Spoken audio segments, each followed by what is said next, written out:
사람이 자기 친구 아들을 보면서 이렇게 얘기했답니다. 넌 누구를 그렇게 닮아서 그렇게 똑똑하냐?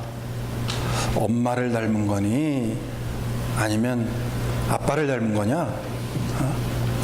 그렇게 물어봤대요. 일반적으로 자녀들은 누구를 닮죠? 부모를 닮게 되어 있어요. 또는 사람들은 누군가를 닮거나 본받으면서 살게 되어 있어요. 그래서 우리 어린아이들에게 좋은 위인전 같은 거를 많이 읽게 하는 이유가 거기에 있는 것입니다. 오늘 본문에도 보면 사도 바울이 그 본받는 것에 대한 이야기부터 시작을 합니다. 빌립보 교인들 향하여 이렇게 얘기했어요. 너희는 나를 본받으라. 그리고 나를 본받는 사람들이 있으면 그 사람들을 눈여겨 살펴보라. 이런 말부터 시작을 하는 거예요. 다시 말하면 사도 바울이 빌립보 교인들을 향하여 너희는 나를 본받으라 그랬어요. 사도 바울이 어떤 면을 본받으라 라고 했을까요? 사도 바울의 언어 또는 행동 또는 성품? 아마 그것도 사도 바울이 그런 것을 본받으라고 얘기했겠지만 더 중요한 것은 사도 바울이 가지고 있는 신앙, 사도 바울의 그런 신앙적 자세에 대해서 빌립보 교인들을 향하여 너희는 나의 신앙을 본받으라 이렇게 말하고 있어요. 이 사도 바울이 가지고 있는 그 신앙의 특징을 우리가 빌립보서 1장부터 3장에 있는 내용을 통해 가지고 세 가지로 아주 간략하게 이렇게 축약을 할 수가 있는데 그 첫 번째가 뭐냐면 오직 예수의 신앙이에요. 사도 바울은 내가 살든지 죽든지 내 몸에서 오직 예수만 종기되어지기를 원한다라고 얘기했어요. 내 자신이 자랑되어지기보다는 예수 중심적인, 예수만 자랑하는 예수 중심적인 신앙생활을 이 사도 바울은 그렇게 살아갔던 거예요. 그리고 사도 바울은 오직 믿음의 신앙을 두 번째로 가지고 있었어요. 오직 믿음을 통해서 내가 의인이 되어진다는 이신칭의의 신앙을 확고하게 가지고 있던 것이 누구냐면 사도 바울이었었어요. 그리고 세 번째는 지난주에 얘기했듯이 표대를 향하여 앞으로 달려가는 신앙. 내가 과거나 또는 지난 일에 대해서 너무 얽매이지 않겠다. 또는 내가 능력이 있든 능력이 없든 간에 내 자신의 육체적인 스펙이라든지 그런 능력을 자랑하지 아니하겠다. 거기에 멈추지 아니하고 또는 안주하지 아니하고 표대를 향하여 앞으로 계속 전진해 달려나가겠다라는 것이 이 사도 바울이 가지고 있는 신앙적 특징이라고 우리는 집약해서 이야기할 수가 있고, 이러한 신앙의 특징을 사도 바울은 빌립보 교인들에게 너희가 이러한 신앙을 본받아서 같은 신앙을 가질 것을 권하고 있어요. 사도 바울이 이렇게 특별히 빌립보 교인들을 향해서 자기 자신의 신앙을 본받으라고 하는 데는 몇 가지 아주 중요한 이유가 있는데, 그 이유는 그 당시 빌립보 교회 안에 들어와서 이 교인들의 신앙생활 또는 교회를 굉장히 혼란스럽게 하는 한 가지가 있었어요. 그것은 무엇이면 유대주의예요. 또는 율법주의라고 얘기할 수가 있습니다. 이들은 오직 예수, 오직 믿음 이런 것을 가지고는 충분하지 아니하다. 할례를 받아야 하고 구약 성경에 나오는 율법들을 지켜야 한다. 그래야지 우리의 구원이 온전하게 완성될 수 있다. 이런 가르침을 하였던 거예요. 그러니까 오직 예수의 신앙이라든지 오직 믿음이라는 그러한 신앙을 그들은 무시하고 거부하고 저버린 거예요. 그거에 대해서 사도 바울은 그러한 가르침은 잘못된 가르침이다, 그러한 가르침은 거짓된 가르침이라는 것을 반박하면서 동시에 자기가 가지고 있는 그런 신앙, 오직 예수의 신앙, 오직 믿음의 신앙, 표대를 향한 그 신앙을 우리 모든 성도들이 본받아서 그런 신앙을 가져야 할 것을 강조하였습니다. 사랑하는 성도 여러분들, 우리는 이 시간에 이 사도 바울이 가지고 있는 이 신앙을 오늘날 우리가 본받아야 할 신앙의 본으로 삼을 수 있는 저와 여러분들이 되어지기를 바랍니다. 오직 예수의 신앙을 가질 수 있길 바랍니다. 오직 믿음의 신앙을 지켜나가야지 돼요. 표대를 향하여 어떤 상황에서도 넘어지지 않냐고 앞을 향하여 달려나갈 수 있는 꿋꿋한 담대한 신앙을 가져야 할 줄 믿습니다. 사도 바울은 이어서 자기 자신의 신앙을 본받을 뿐만 아니라 자기와 같은 신앙을 본받는 사람들이 있으면 그 사람들을 눈여겨 살펴보라고 이야기하고 있어요. 누군가를 눈여겨보라라는 말은 무슨 뜻이냐면 가까이에서 그 사람을 보면서 좋은 점들을 배우라는 의미가 있어요. 실력이 뛰어난 사람이 있으면 그 뛰어난 사람 가까이에서 그 사람의 실력을 이렇게 면밀히 살펴보면 거기에서 뭔가 배우는 유익이 있다니까요. 학생들은 공부 잘하는 사람 곁에서 그 공부하는 법을 눈여겨 이렇게 보면요, 이 많은 것을 배우게 되어집니다. 사업하는 사람들도 사업 잘하는 사람들이 있으면 그 가까이 가서 그 사람들의 모습을 잘 보면 뭔가 큰 유익을 얻을 수가 있는 거예요. 반드시 더 좋은 배움과 더 좋은 지혜를 얻을 수가 있는 것입니다. 그러나 반대로 그렇지 못한 사람들과 가까이 하게 되어지면 오히려 시간 낭비, 돈 낭비, 나중에는 그 모든 것을 잃어버릴 수 있는 그런 지경에도, 그런 어려움에도 처할 수 있는 것이 사실이에요. 사랑하는 성도 여러분들, 우리는 주변에 있는 사람을 눈여겨봐서 참 좋은 신앙, 좋은 삶을 살아가고 있는 사람들은 가까이서 바라보면서 그들의 신앙을 우리는 본받을 수 있는 삶을 살아가야지 돼요. 우리가 혹시 이런 말을 우리 주변에서 하는 걸 들어보셨어요? 정말 당신을 보니까 당신 때문에 내가 예수를 좀 믿어야겠다, 그런 말 들어봤어요? 야, 정말 당신과 같은 사람이 있다면 당신이 다니는 교회에 내가 한번 다니고 싶다, 그런 말 한번 들어보셨습니까? 우리는 그런 사람이 돼야 한다는 거예요. 우리 자신이 많은 사람들에게 좋은 신앙의 본 또는 좋은 성품이 되어지기 위해서, 본이 되어지기 위해서 좋은 성품과 좋은 실력과 좋은 신앙을 가져야 한다는 사실을 오늘 성경에서 우리에게 가르쳐 주고 있습니다.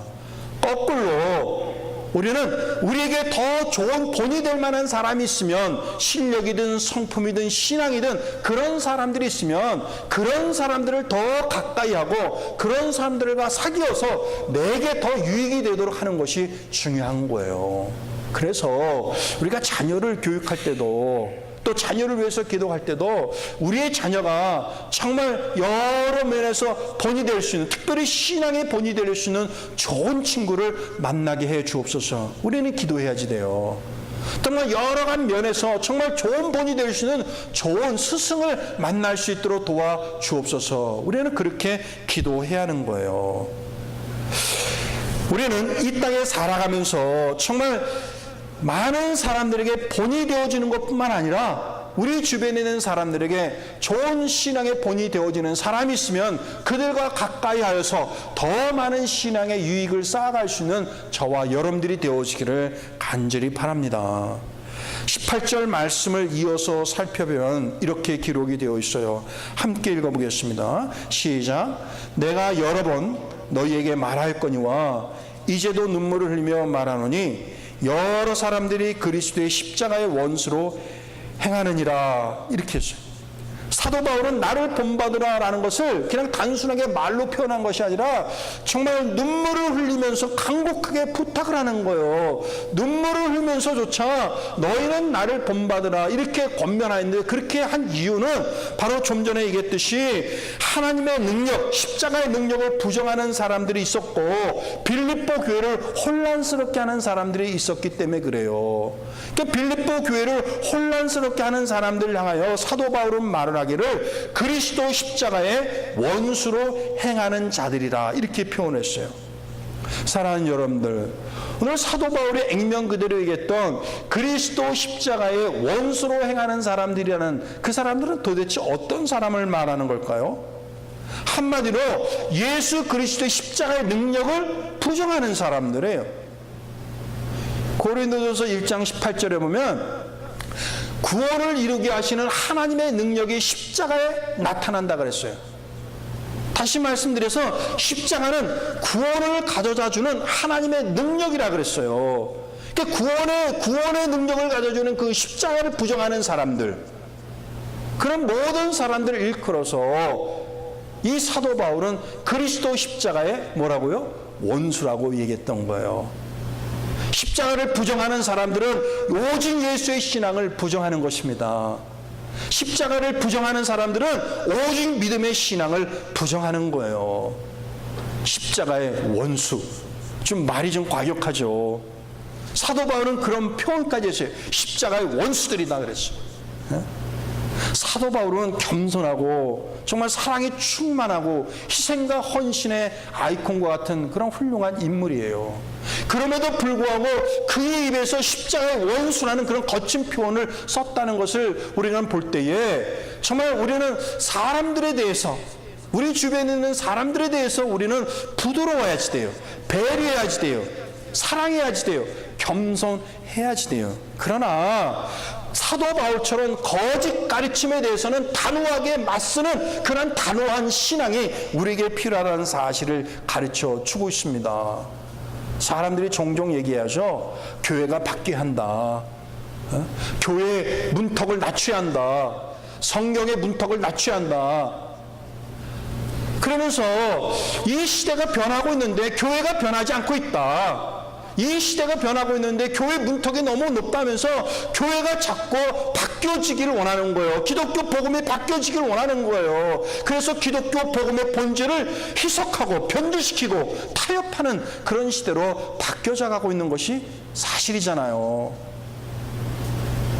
우리는 사람을 미워할 수는 없습니다. 사람에게 대해서 부드러워하고 사랑을 베푸는 것이 사실이지만, 그러나 변질시키고 타협하고 그런 신앙에 대해서는 담대하게, 때로는 이 사도 바울이 외쳤던 십자가의 원수라는 그런 거친 표현까지 쓰면서까지도 기독교 진리를 지키고자 하는 그런 신앙의 결단력이 저와 여러분들에게 필요한 줄 믿습니다.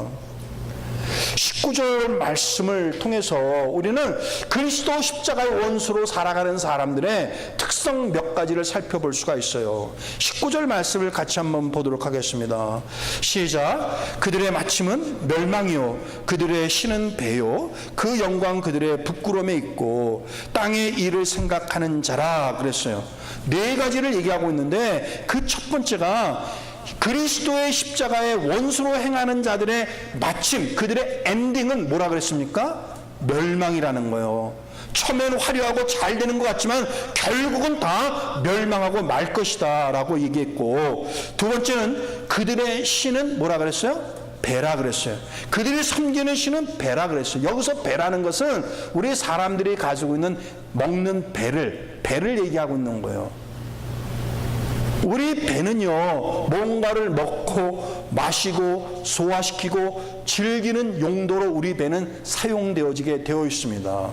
그래서 오늘 본문대로 얘기한다면 그들의 신은 배라, 이런 것은 먹고 마시고 즐기는 모든 일들을 인생의 최고의 가치 또는 인생의 최고의 행복의 기준으로 삼고 사는 그런 모든 것들을 일컬어서 그들의 신은 배라, 이렇게 얘기하는 거예요. 여러분들, 이 말씀을 읽어보면 참 딱 맞는 것 같아요. 이 세상에 참 대부분의 사람들은요, 살아가면서 어떻게 하면 잘 먹고 어떻게 하면 잘 마시고 어떻게 하면 잘 즐길 수 있는가, 이것이 최대의 관심이에요. 그 모든 것을 얻으시면 세상의 모든 것을 다 얻은 것과 똑같은 거예요. 어느 한 부자가 있었습니다. 농사를 지었는데요, 너무너무 농사가 잘 되어진 거예요. 작년에도 풍년이었고 올해도 정말 너무너무 농사를 잘 지어서 그 수확물을 이렇게 둘 수 있는 창고조차가 없는 거예요. 그래서 창고를 막 크게 짓고서는 그 창고에다 모든 곡식물들을 다 쌓아 나왔습니다. 그리고 그 스스로에게 이렇게 얘기합니다. 이제 내가 여러 해 동안 먹을 것을 다 쌓아두었으니까 이제부터는 평안히 쉬고 먹고 마시고 즐기자 그랬어요. 이 이야기는 누가복음 12장에 나오는 예수님의 가르침 중에 하나예요. 대부분의 사람들이 처럼 먹고 마시고 즐기는 것이 인생 최고의 가치로 생각하는 것이 사실입니다. 그 어리석은 이 부자를 향하여 예수님께서 이러한 질문을 하였어요. 어리석은 자여, 오늘 밤에 내 영혼을 데려가면 내가 쌓아놓은 것이 누구에게 갈 것이냐, 이렇게 했어요. 우리가 생명을 다하면 우리가 힘써 싸우고 열심히 누모았던 모든 재물과 권력과 명예와 모든 것들이 다 아무 의미가 없다는 사실을 우리에게 가르쳐 주고 있는 것이 아니겠습니까? 이 부자 이야기를 통해서 예수님께서 가르치는 교훈은요, 부자가 되지 말라 또는 부자를 책망하는 것이 아니에요. 그 12장 21절에 나오는 말씀이 핵심인데요, 그 말씀의 핵심은 이런 겁니다. 우리가 아무리 재물을 많이 쌓았을지라도 하나님에 대하여 부요하지 못하면 어리석은 자라 그랬어요. 그렇습니다. 우리는 재물을 아무리 많이 쌓았을지라도 하나님 앞에 대하여 부요하지 못한다면 우리가 가지고 있는 모든 것들은 다 의미가 없다는 거예요. 결국은 우리가 하나님에 대하여 부유한 신앙을 가져야 한다는 사실을 우리에게 가르쳐 주고 있습니다. 사랑하는 성도 여러분들, 무엇보다도 저와 여러분들은 하나님 앞에 부유한, 정말 풍부한 그런 신앙의 삶을 살아갈 수 있는 저와 여러분들이 되어지기를 주님의 이름으로 축복합니다. 교회가 부흥하고요, 또 교회 출석하는 성도들의 형편이 정말 예전보다는 점점 좋아지면서 자신들의 배만 채우는 사람들, 또는 그 자신들의 욕망을 채우는 사람들이 교회 안에 점점 늘어나는 것이 사실입니다. 그래서 교회의 이름으로 또는 그리스도의 이름으로 자신의 배를 채우고 자신의 꿈을 채우고 자신의 욕망을 채우려고 하는 사람들이 없는 것이 아니에요. 그런 사람들이 참 많아서 때로는 사회적으로 또 교회적으로 지탄을 받는 것이 많습니다. 교회의 무서운 적은 바로 이러한 사람이에요. 자기의 배를 채우려고 하고, 예수의 이름으로 자기의 배를 채우려고 하고, 복음의 이름으로, 교회의 이름으로 자기의 욕망을 채우려고 하는 것이 바른 교회를 세워나가는 데 있어서 가장 무서운 적이에요. 사랑하는 여러분들, 저와 여러분들은 이러한 신앙을 그런 가르침을 경계하지 돼요. 오직 예수 그리스도를 높이고 예수 그리스도 중심적인 교회를 세워나가야 할 줄 믿습니다. 세 번째로, 십자가의 원수된 사람들은 자기의 영광이 곧 부끄러움으로 드러난다고 얘기했어요. 잠시 영광과 영화를 누리는 것 같지만 그 모든 영광과 영화는 잠시라는 거예요. 머지않아서 그런 모든 것들이 다 부끄러움과 수치로 나타난다는 거 이야기하고 있어요. 그리고 네 번째 특징은 그들은 땅의 일을 생각하는 사람들이다, 이렇게 얘기했습니다. 그저 먹고 마시고 즐기는 그런 땅의 일들, 세상적인 일에 모든 관심을 두고 살아가는 사람들이 십자가의 원수된 사람들이다, 이렇게 얘기하고 있어요. 이런 네 가지 현상들이 십자가의 원수로 살아가는 사람들의 특징인데, 반면에 십자가의 능력을 믿고 사는 사람들은 어떻습니까? 십자가의 능력을 믿고 살아가는 사람은 어떻습니까? 이들은 땅의 일을 생각하는 사람들이 아니에요. 십자가의 능력을 믿고 살아가는 사람들은 하늘의 일을 생각하며 살아가는 사람인 줄 믿습니다. 여러분들이 정말 십자가의 능력을 믿으십니까? 십자가의 능력을 알고 계십니까? 그렇다면 우리의 삶은 땅의 것을 생각하는 것이 아니라 하늘의 것을 생각하며 살아가는 그리스도인이 되어야 한다는 사실을 깨달을 수 있기를 바랍니다. 사도 바울은 20절에 있는 말씀을 통해서 우리에게 이런 가르침을 주셨어요. 같이 한번 보도록 하겠습니다. 그러나 우리의 시민권은 하늘에 있는지라 거기로부터 구원하는 자 곧 주 예수 그리스도를 기다린다 그랬어요. 다시 말씀드린다면 그리스도의 십자가의 권능과 그리스도의 십자가를 자랑하며 사랑하는 사람들은 그들의 시민권이 어디에 있다는 거요? 하늘에 있다는 사실을 우리에게 가르쳐 주고 있어요. 우리의 시민권은 어디에 있습니까? 하늘에 있다는 사실을 우리에게 가르쳐 주고 있습니다. 당시 로마 제국 내에 인구가 있으면 그 인구의 절반이 거의 노예라 그랬어요. 노예 또는 종이라 그랬습니다. 그리고 그 나머지 50% 중에서 25%가 자유인이고 25%만이 로마 시민권자들이었어요. 그러니까 100% 중에서 25%만, 그 상위 25%만 로마 시민권자들로서 누릴 수 있는 모든 특혜를 다 누리며 살아가는 거예요. 그러니까 시민권이라는 것이 얼마나 중요한가라는 것을 가르쳐주고 있는 것이죠.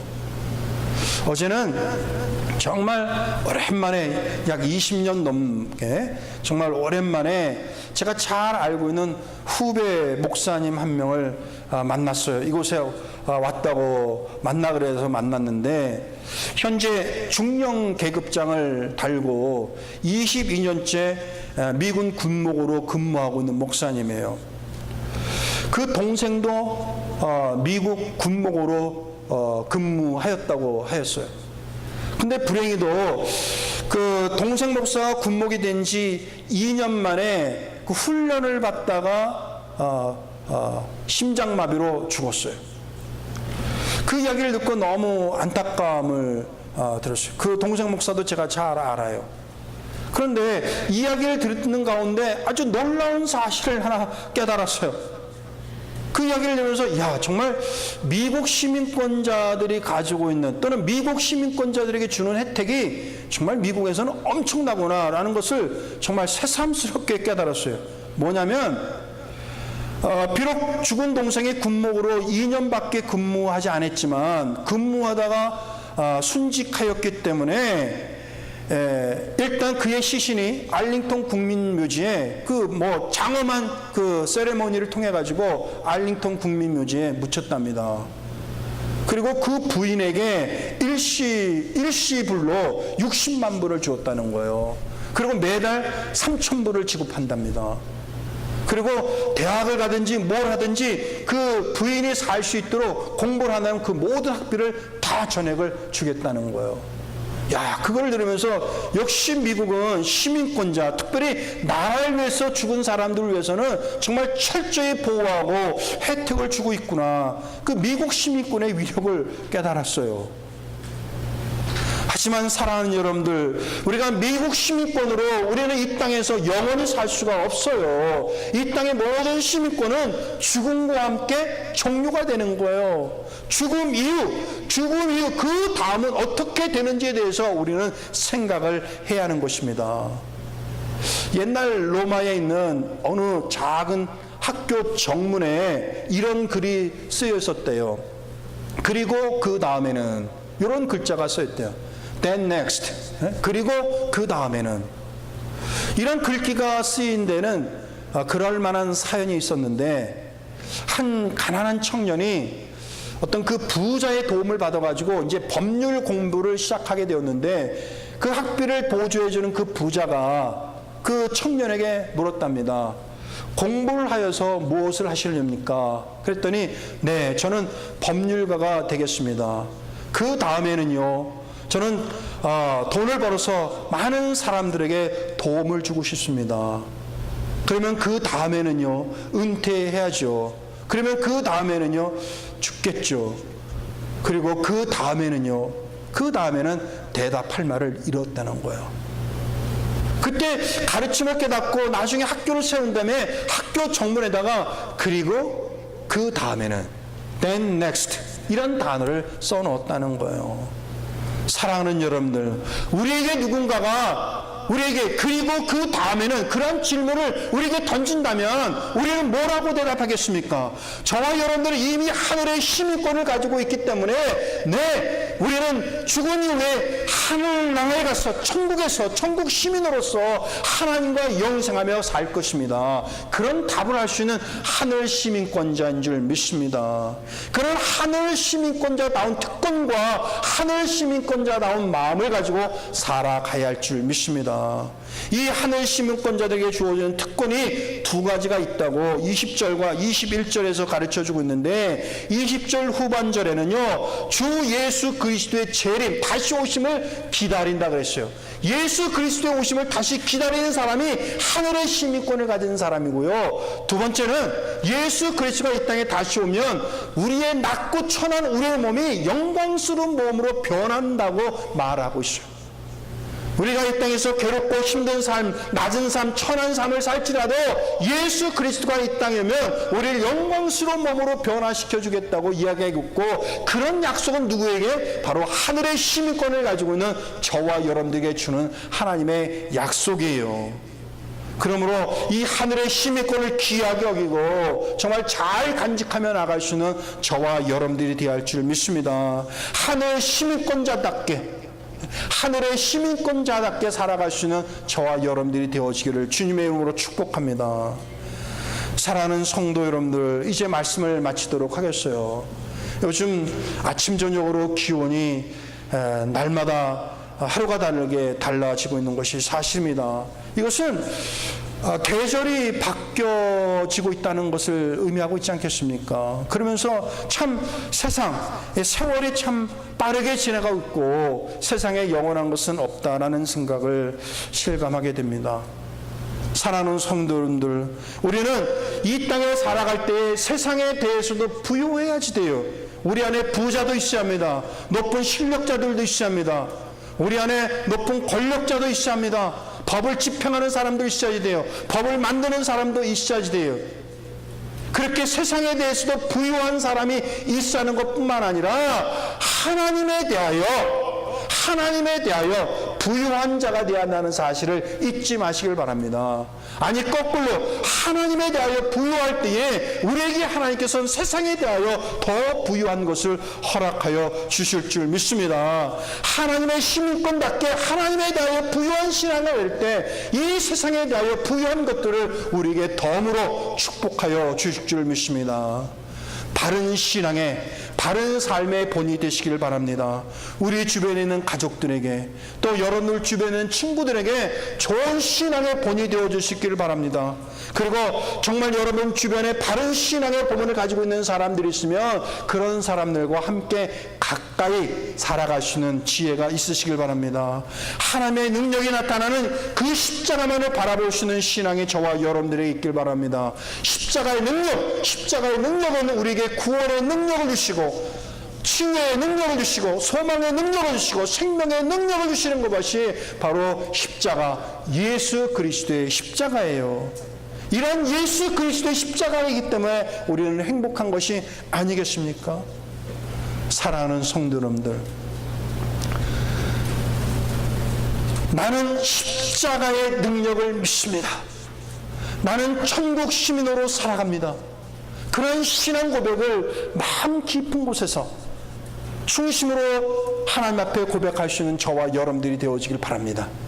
그리스도의 능력을 믿는 신앙, 천국 시민으로서의 확신을 가지고 한 주간도 정말 기쁨과 감사함으로 승리하여 나갈 수 있는 저와 여러분들이 되어지기를 주님의 이름으로 축복합니다.